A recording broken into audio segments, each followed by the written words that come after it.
So Guy and Rachel. Oh. No, carry on, Sona, please. Yeah.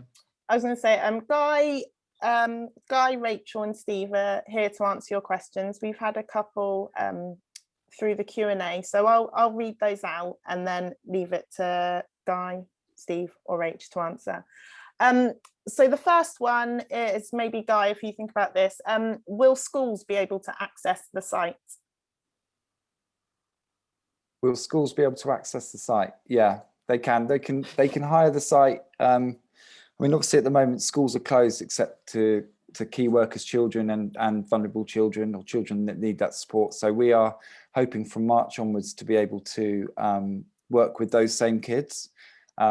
So schools will be able to potentially refer kids to us, and we're going to be self-referring families and children to those closed sessions as well.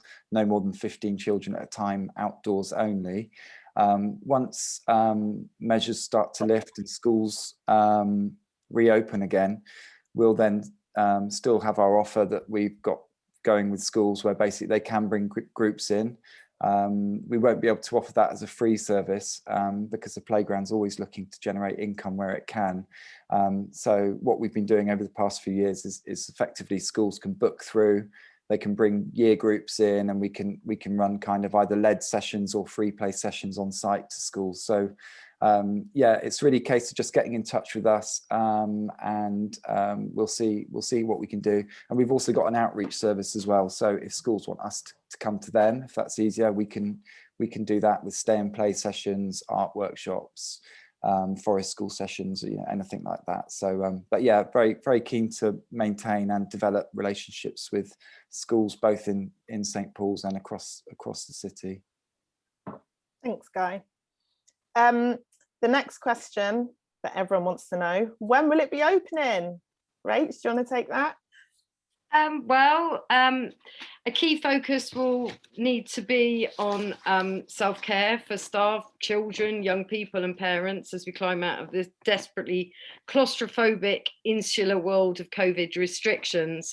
The stresses on children and young people and their parents have been immense, unprecedented, and will need particular care, support and understanding to climb out of. And we really acknowledge the pressure that parents and carers have been under, and you know, we really want to look to sort of support. So we're initially in March, we're looking to have small sessions with where they're closed sessions, and then as we climb out of the of lockdown, we're looking hopefully by the summer that we'll have open access play sessions again.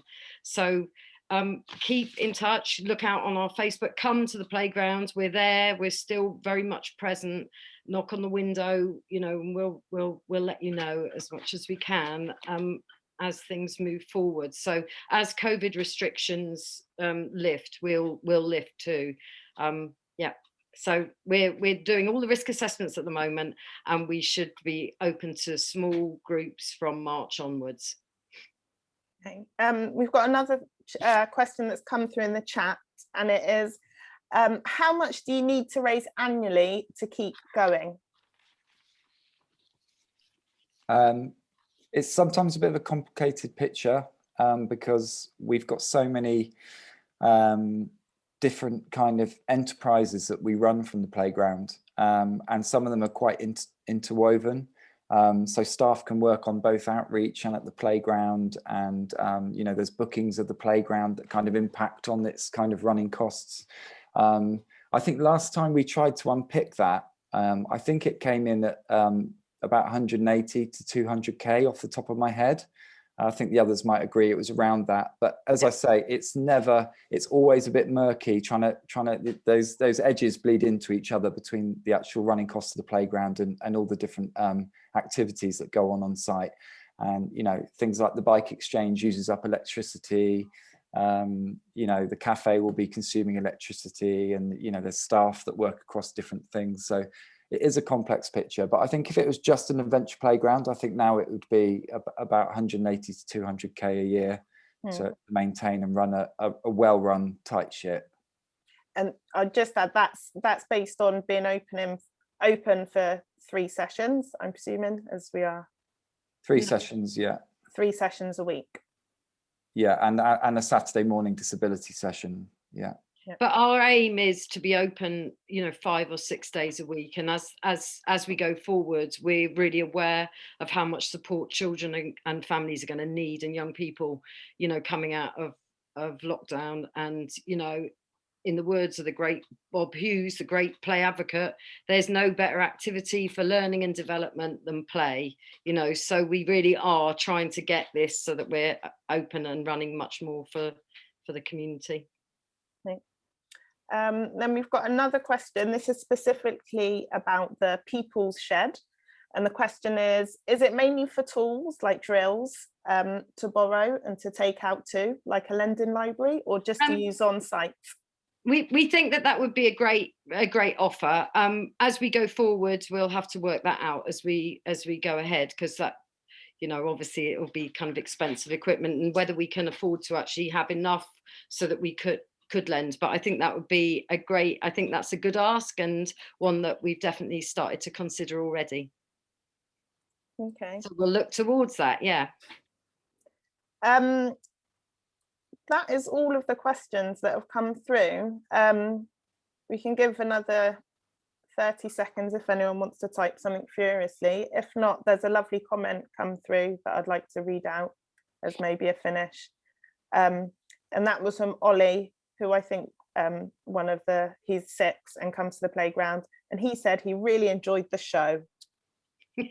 Thanks, Ollie. Brilliant, Ollie.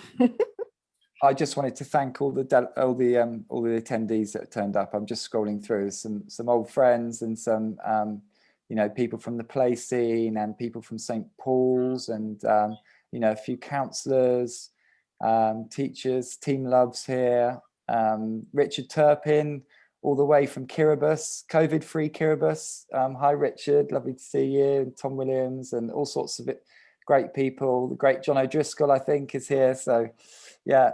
Big thanks for you all attending, and hopefully you'll be with us on our journey until our next AGM in 2022.